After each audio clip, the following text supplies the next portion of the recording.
Let me be right by your side, cause I know that this is right. Don't be shy, just get to know me. We can take this somewhere else. You and me can find ourselves. Stop pretending we are lonely. I can't call your bluff, cause I know that this is love. Can't pretend that you don't feel it. Be that thing that you missed. I know you can't resist. Let me make your life easy. I wanna be your company.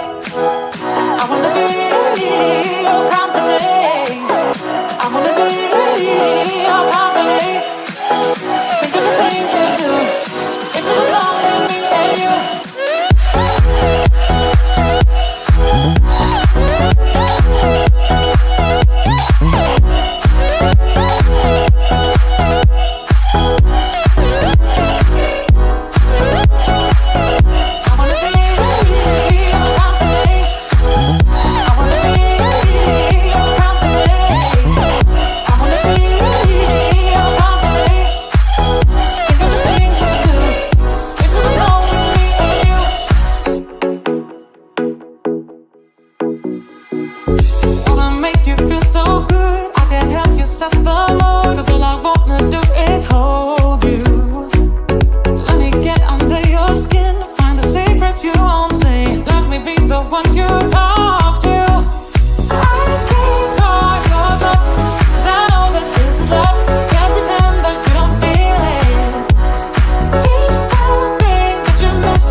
My name is Svetlana Stefanova, and I'm the Executive Director of the 17th Annual Damn Short Film Festival. You are tuning into a live Q&A with the filmmakers from the music video program. And we have a few filmmakers here, so let's go ahead and get everyone up on screen and introduce everybody. All right, we'll start with Ryan. Why don't you tell us who you are, what your project was, and what your role was in the project? Okay, can you hear me? Yep. Oh, perfect. Hello, my name is Ryan Brunty. I'm based out of Las Vegas, Nevada. I'm a visual artist. I run a brand called Depressed Monsters, and I did a music video last year for a bedroom pop music project that I started called Teen Coma. And so a friend and I basically just put on a ghost sheet and walked around Las Vegas when it was empty. And, you know, it's set to a sad breakup song. So it kind of made sense. So that's the project. Awesome. Venus House, tell us about your project. Hello. Yeah, so I'm actually based out in California, Southern California in the IE. And my really good friends, which was Luxury Furniture Store, Will, Holly, and Julian and Dylan are all the bandmates. They're actually out in Las Vegas. And I actually drove out there to film their music video. So yeah, Venus House is just kind of like my production name. So I did produce the video, drove out there to make the whole production happen. And yeah, that is how I collaborated with Luxury Furniture Store. Like I said, they're like really good friends of mine. So that's kind of how we did the whole thing. We had an idea of an aesthetic idea of what we wanted to do. And it's something we had talked about. Me and Will, the lead singer of the band, we had talked about this aesthetic that we wanted to do, which is a very like lo-fi, like 90s kind of vibe. And yeah, we just both collaborated. Him and his girlfriend Holly, we kind of created the whole aesthetic in a way and the whole storyline in a way. But yeah, that's how I got to work on this music video with them. Awesome. Well, thank you for joining us tonight. And Stephen, tell us about your project. Hey, can you guys hear me? Yep. Cool.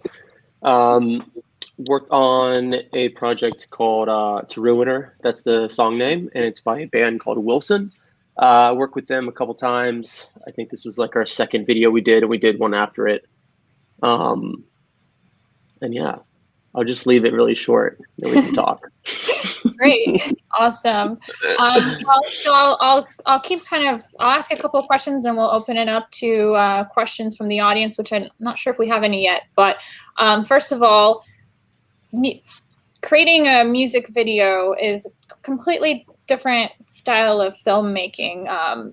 Can you guys talk about basically, are you music video filmmakers? Is this just a project that you really felt compelled to work on?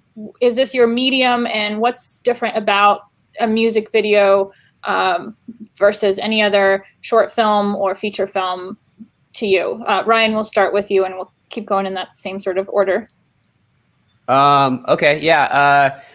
Yeah, no, I'm definitely not a filmmaker or I mean, I'm a musician for sure, but I think like I'm an artist first. And so I kind of just take a look at the canvas, and whatever that canvas is, like that's how I try to express myself. So normally I'm doing like murals or paintings or toys or things like that with the brand.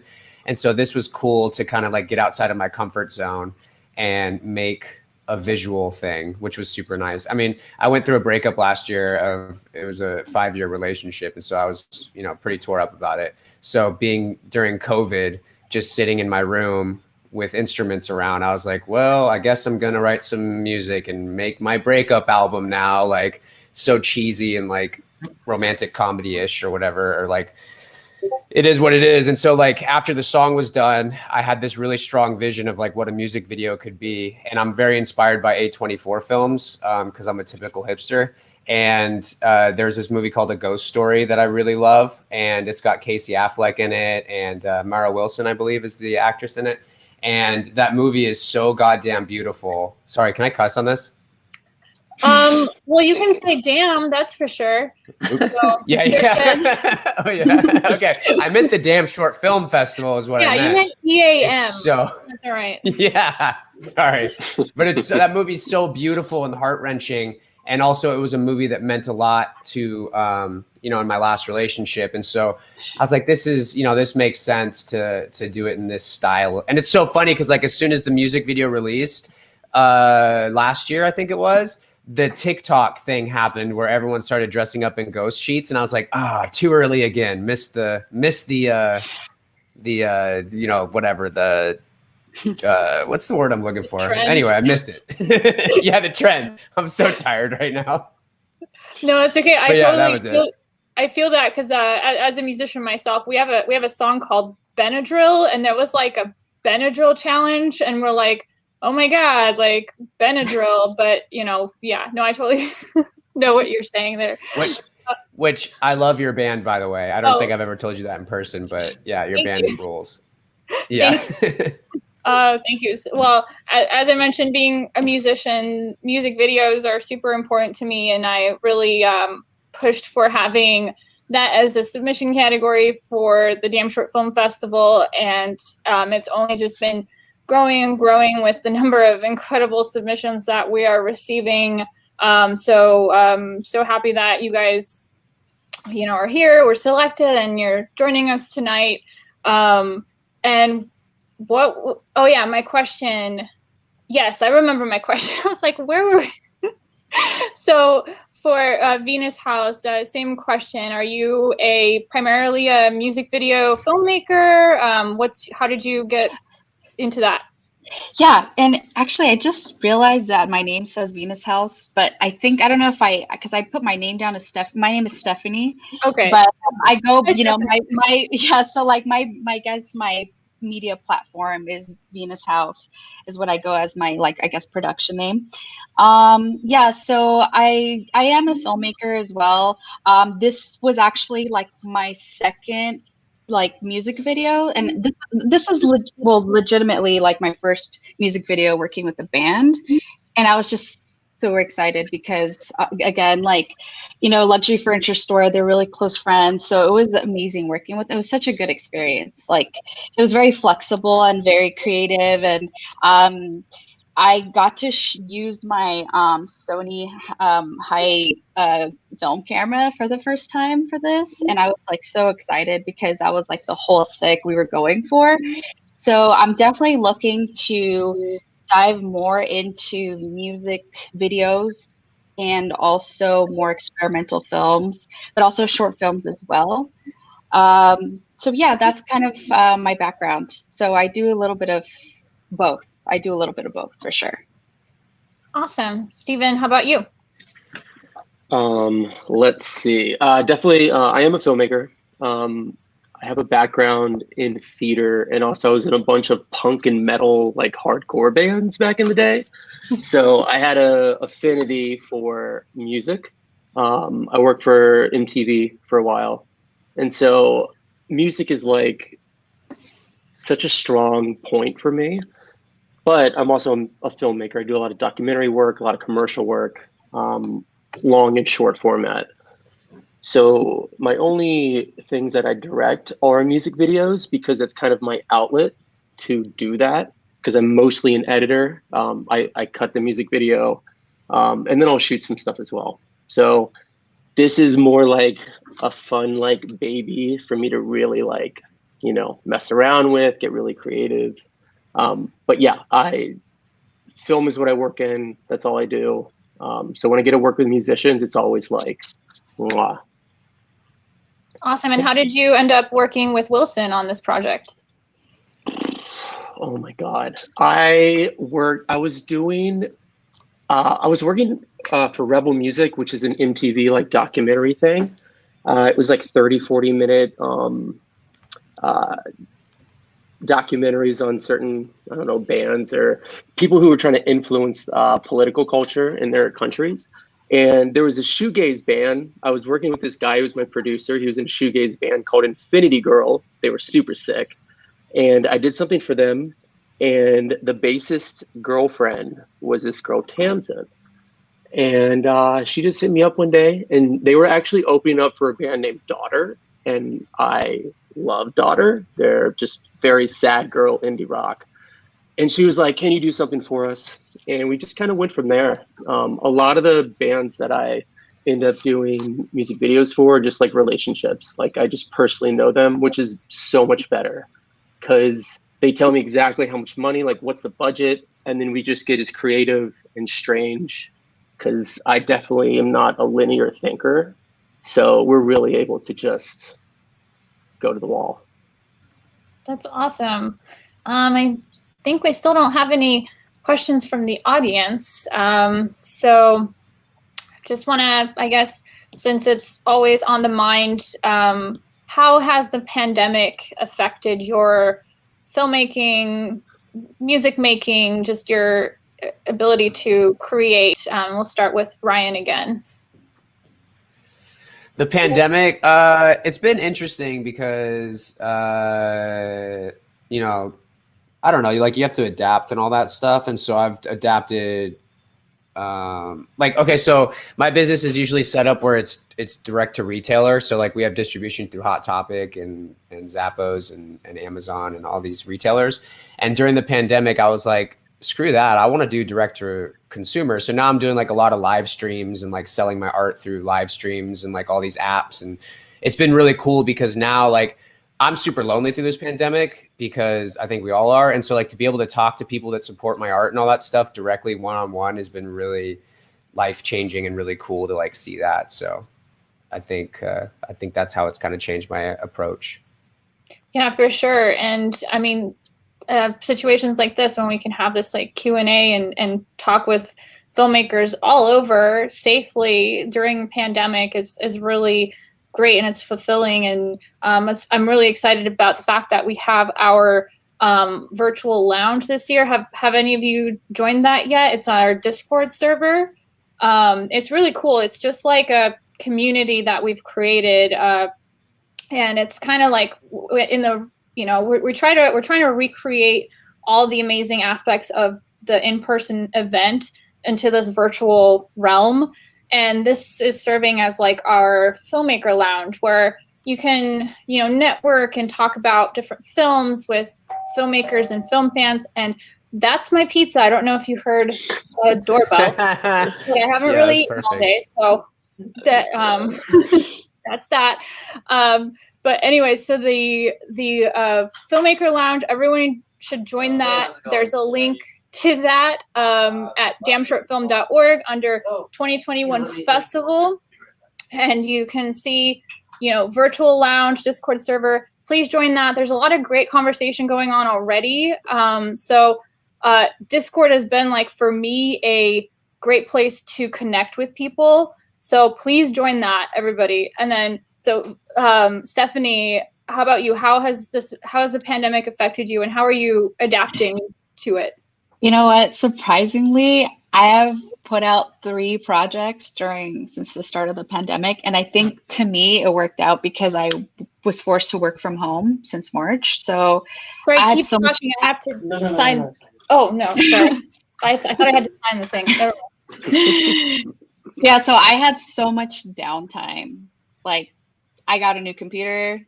I got my editing software again. I literally just dived in. Like, I started making, like, videos. Like, I started to have, when you're so limited, you get creative. So I was like, you know what, I'm just going to use what I have. And for this music video, I actually had to get COVID tested, and the whole band got COVID tested before I drove out for the weekend to shoot, because we had 3 days to shoot. But overall, like, it's been really good for me, actually. I'm eager to jump. Like, I have so many things lined up right now that I want to, like, just dive into.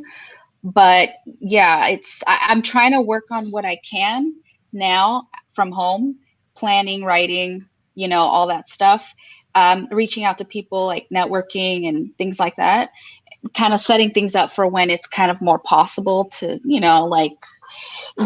actually film with people and not have to worry about, like, what's going on with the pandemic. But other than that, it's been actually pretty productive. I've definitely tried to make the most out of it. So it's been good. Awesome. Stephen, how about you? This year was absolutely insane. I was actually on the road. I was trying to write a short script, so I was on a road trip when, like, COVID went into, like, lockdown. So I was actually, like, traveling from the Southwest back to my mother's house in Georgia via car, and just, like, sleeping in random people's, like, tents. And then I just kind of hung out in my mom's basement, and that was cool. But I was working from there, and then right when I got back to New York, I started a really long. I'm doing, like, a feature doc on one of the members of Wu-Tang. I can't really say much more than that, but I went right into that. So I've been working with Wu-Tang since July or August. And so it's been really weird because I've been just, like, in that world. You guys are probably, like, the first new people I'm meeting in a very long time. So very nice to meet you. And yeah, that's been it. I did work with one other band. I was only on set really once or twice, and we did a full album release show. So we did it live, which was kind of cool. So we did multicam. We had 4 cinema camera packages. But then, Steph, you were talking about your Super High 8 or whatever, right? Your Sony. Yeah. When I was at home, living in my mom's basement for 2 months, I found my old Sony. So we got, like, 4 analog cameras. We hooked that up to a bunch of, like CRT, like old school TVs, and did, like, a closed caption, like we were filming the band, and then it was all on, the TVs around them, which was switched live by a dude doing, like, technical directing. And then we also filmed that live, and then we put that out as, like, a full album. And so it is, like, weird how people pivot now, because, like, I have a lot of friends who are DJs, and they're on Discord too. And, like, it's become, like, I feel like I'm, like, in, like, chat rooms being, like, a 13-year-old again, like on AIM or something. Like, that's the cool shit now. And so everyone's in Discord. Everyone's, like, seeing all this, like, released stuff via YouTube or however, Twitch. So it's an interesting pivot. But that's really been it. A lot of editing, a lot of computer time. Yeah, we have to make do with what we have. Let's see. Is there any sort of specific impact you feel that your particular this particular project will have that you worked on? Do you want to maybe inspire people? What's your hopes for this project that you put out? We'll start with Ryan. Mine was like, it was very selfishly just to feel better after a breakup, and I think I accomplished that, which was nice. So mine was a very selfish, like, because my artwork is usually very you know, I do a lot of like mental health advocacy with my artwork and stuff and the brand and all that. So I'm usually always thinking about how I can donate to agencies or make artwork that can help people with their journey and things like that. And so for this music project, it was very selfish, which actually kind of felt good to actually be selfish in my art for once. So yeah, that was basically it. Stephanie, how about you? I'm so sorry. I had to charge my laptop. So what was the question? I kind of like jumped in halfway and yeah, no sorry. problem. What is there any specific impact that we want your project to have out there? Any, inspiration? What's your goal? Yeah. So my biggest joy that I get from just filmmaking and just making music videos in general is just the whole collaborative process. That's my biggest thing. I love collaborating with people. To me, like the biggest like reward, it's so rewarding to, I feel like people are so creative, and it doesn't matter what, where in the filmmaking, area you are, or if you're in the music industry or whatever, if you're an actor, actress, like for me, it's like just working with people, that whole collaborative process is to me the biggest thing. So I've gotten opportunities based on just the work that I've put out, and people, saying, hey, we would love if you could help out with this, or if you would be interested in, doing something for us or helping us with that. And I don't really give myself like a title, like I'm just like a director, or I just do this. It's like I edit. I can also do production design. Like I can do cinematography. Like I'm kind of like a master of all trades, like kind of thing. Jack of all trades, master of none kind of thing.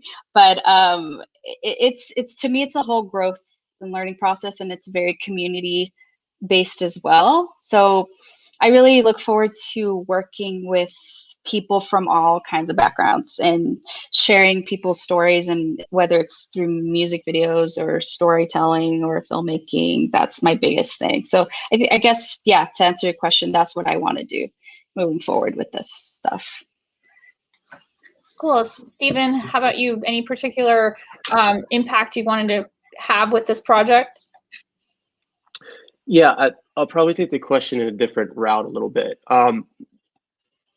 The idea behind this, and I don't know who's seen it yet, or yeah, but it's about two women, and they're very polarizing, and they tend to start to kind of shift into each other's personalities, and kind of just wanted to, I mean, it's very like Ingmar Bergman, which is like an old school filmmaker who did this movie named Persona. But it's really just like the duality of a character. And even though they're two people, it's kind of like that yin and yang type vibe, that good and bad.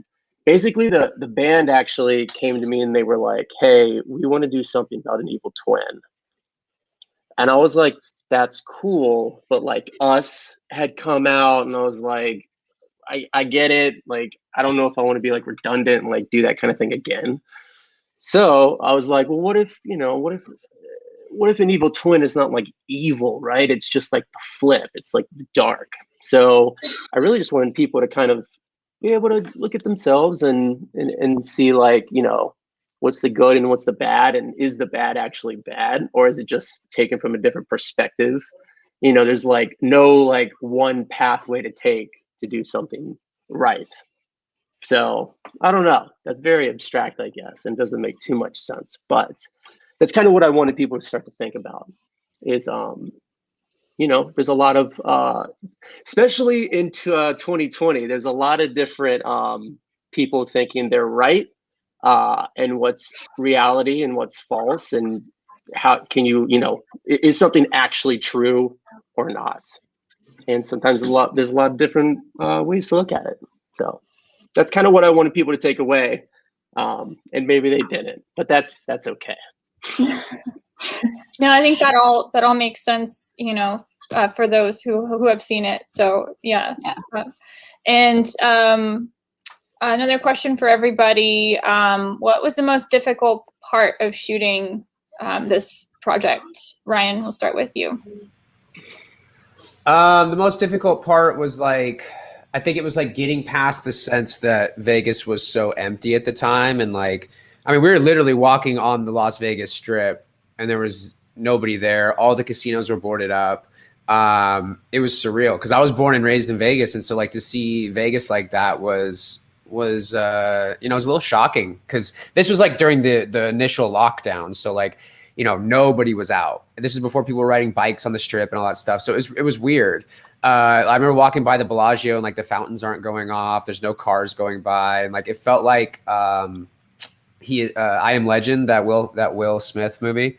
It was really, really strange. And so that, and then being underneath a ghost sheet, I'm seeing everything through mesh eyes. It was weird. It was definitely weird. It was one of those times where I was like, it feels like we shouldn't be doing this just because it felt like an apocalypse end of times where I felt like I shouldn't be breathing the air. Cause that lockdown was surreal. It was we were going through something we'd never gone through before. So that was interesting. Yeah. What was the initial question again? I got off on a little tangent. What was the most difficult part? I feel like you answered. Oh, yeah. Yeah, that was the most difficult part. Stephanie, how about for you? Oh man. Okay. So I love challenges. Honestly, anytime I'm challenged, when I'm on a shoot or something, it's for me, it's a growth and a learning experience. And you have to get creative. You have to come up with a solution. And sometimes when you run into an issue or a problem, it kind of pushes you into a different direction, but it works out. That happens. But for this one, I guess it would have to be, I guess I was a one-man show kind of thing where I was juggling two cameras, the lighting. Well, I had a lot of help from the bandmates as well. They were really good at they already had some ideas in mind, but as far as setting up, breaking down, charging, just making sure all the technicalities were, because we literally shot in 2 days. So 2 days, and sometimes even just a 3-minute video takes, as you guys know, takes a long time to shoot. And just the pre-production, I didn't really have a lot of time because I was driving from California. So I got there. And as soon as I got there, I told Will, I said, let's go scout. Let's go look at the locations and let's go look at the lighting. Let's go. I wanted to do the pre-production, clear it out, just so the next day we could fully jump in and just start shooting, just so we had enough time. But I think when it comes down to it, I think, yeah, the hardest part is just not having enough, I guess, pre-production time. And just, we literally shot from I guess at one point we shot from 10 a.m. to midnight. So it was a whole shoot day, 2 different different locations, because we had to get it done so fast. But other than that, like I said, I think challenges are aren't too bad for the most part. They push you to experience new things. Steven, what was the hardest thing working on your project? I'm one of those guys that had to shoot film. That's so cool. So we shot film, which I did it because my DP, I love him to death. And I wanted to entice him. He shoots a lot of film and he was doing me a favor. So I was like, yo, if you come on board, we'll do it. We'll have a great time. But the interesting thing about film to me and why I like to shoot on it, and it has nothing to do with what it looks like, but it's about economy. It's about, you have this many cans of film, you're out in the you're out in the woods and you have to figure it out and you can't overshoot. And you also have daylight rolls, and you have rolls for night. And we had both. So we had to be really careful, and we had to start to shorten rolls or push, if we had to do a couple stops on it in post. That's like super nerdy stuff that you had to really figure out and really execute well and pre-plan. And I'm like super OCD about that stuff. And it's even harder when it's not performance. No one picks up a guitar. These girls only sing for about 2 seconds in it.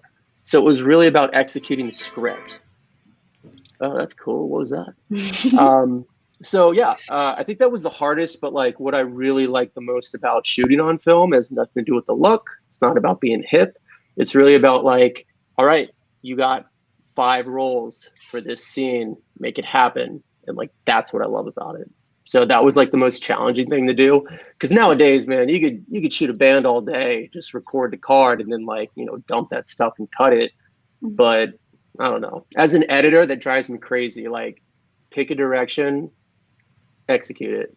So where was that shot at? That house was thank you. Also that was also a pain in my butt because I couldn't. That house, I was obsessed with it, and I wanted that type of A-frame house for this. It took me a long time to find. So I'm in Brooklyn, and we shot upstate New York. So there's a plethora of hipster houses up there, but none of them were going to give it to us for a good price. So we spent so much money on that house. That was the other thing. Like half the budget went to the house, which, it made sense for what we were doing. But yeah, it was upstate New York. That was also a challenge to like find location because we didn't have a budget for like a location manager or anything. So it was me really like on Airbnb, like, please, please, please. Oh my God, it's for a movie, blah, blah, blah.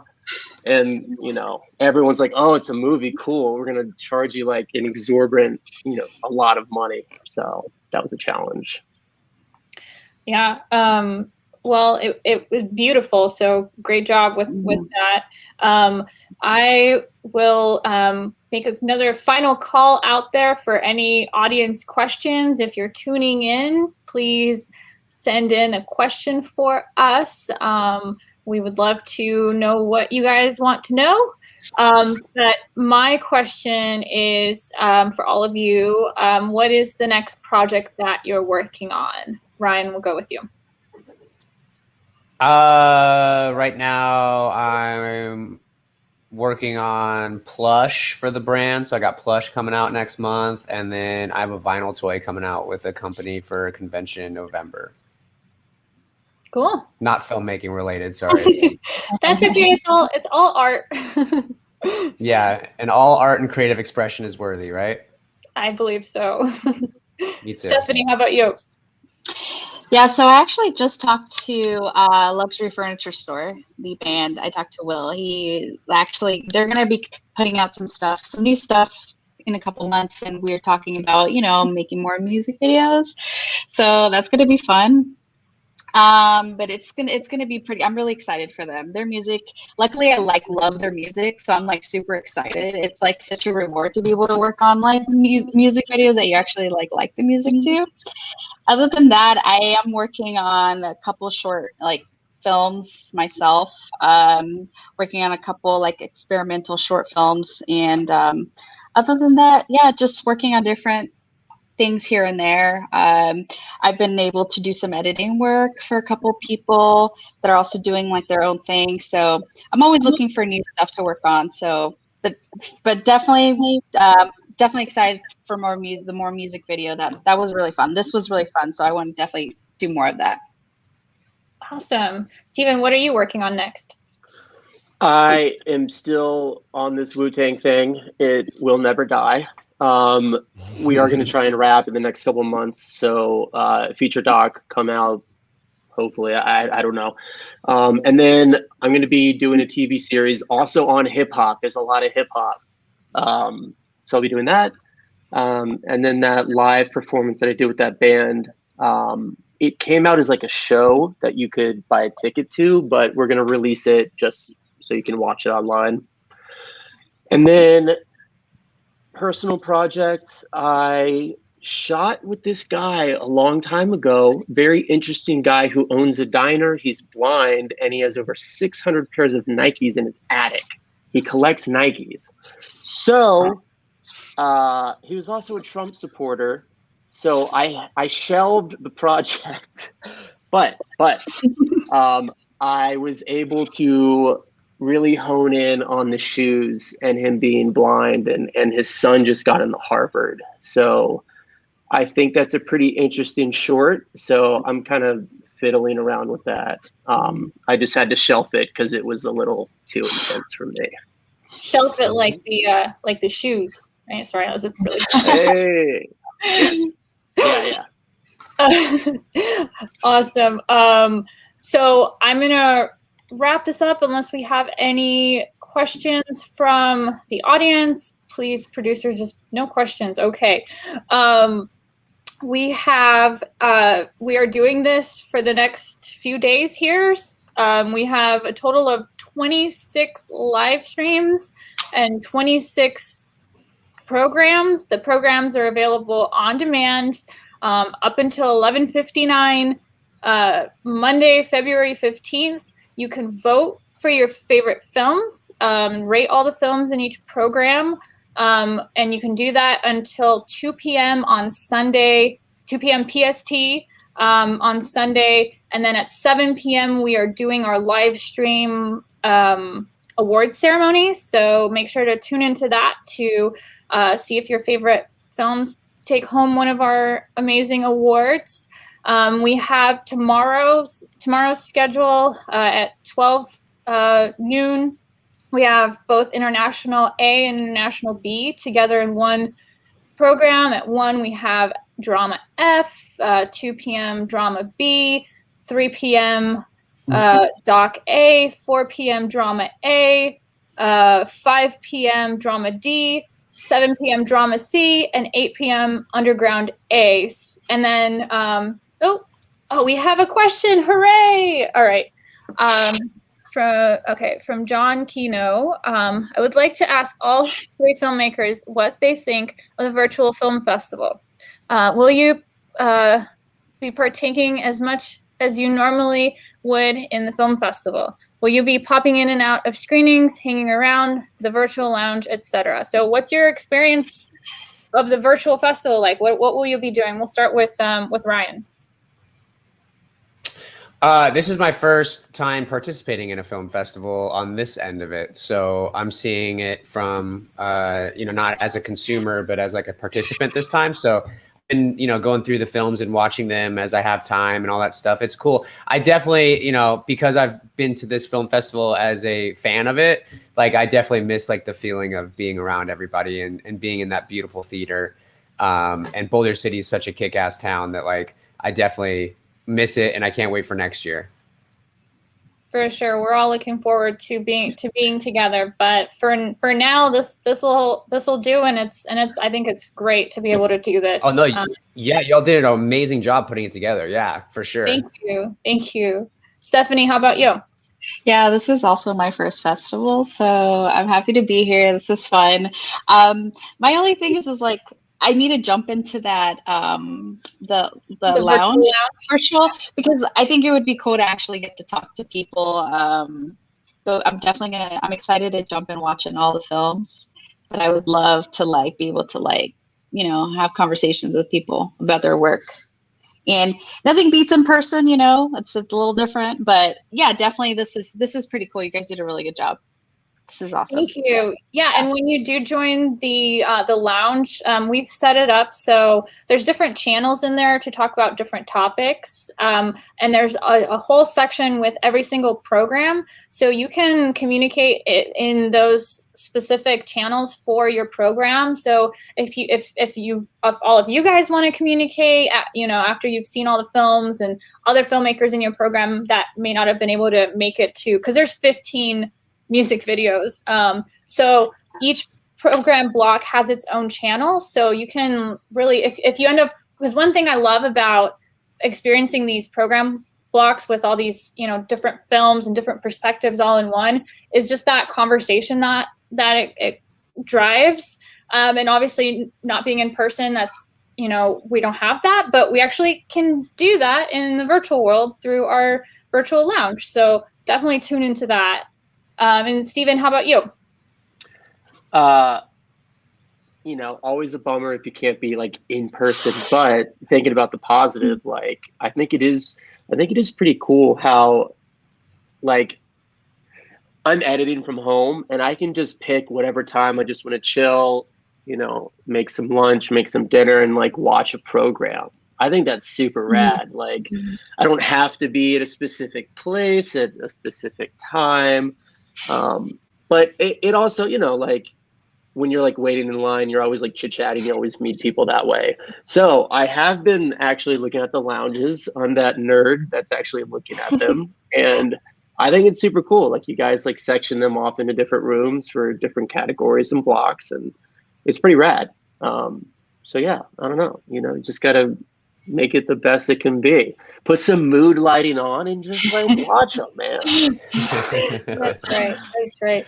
All right. Well, I'm just going to go around again and just have you guys tell people where they can find you on social media, website. Ryan, how can people find you? My name's Ryan Brunty. You can find me at Depressed Monsters and at depressedmonsters.com. Stephanie? Okay, so my name is Stephanie Mendoza, and you guys can find me under Venus House Media on Instagram. Don't have my website up yet, but I am there, and I have all my work there. My recent work that I work on is usually where I put it up for people to see. Awesome. How about you, Steven? I am just a lone wolf, just by myself, no company. So it's just Stephen Michael Simon. That's my Instagram handle. It's my, you know, .com, @Gmail, whatever it may be. I got to give a shout out to, I do work with these boys who have a production company, and they tend to help me with all the producing on some of these projects. And it's Hallie Lou Creative. They're super lovely guys. So shout out to them. But yeah, just little old me by myself. Awesome. Well, thank you all so much for joining me, and we'll see you guys in the virtual lounge. There's an invite link, and yeah, we will we'll be on the chat room, and the virtual lounge is open 24/7. So please join us there, and we'll see you tomorrow with more Q&As. Thanks, guys. Cool. Bye, Thanks. guys.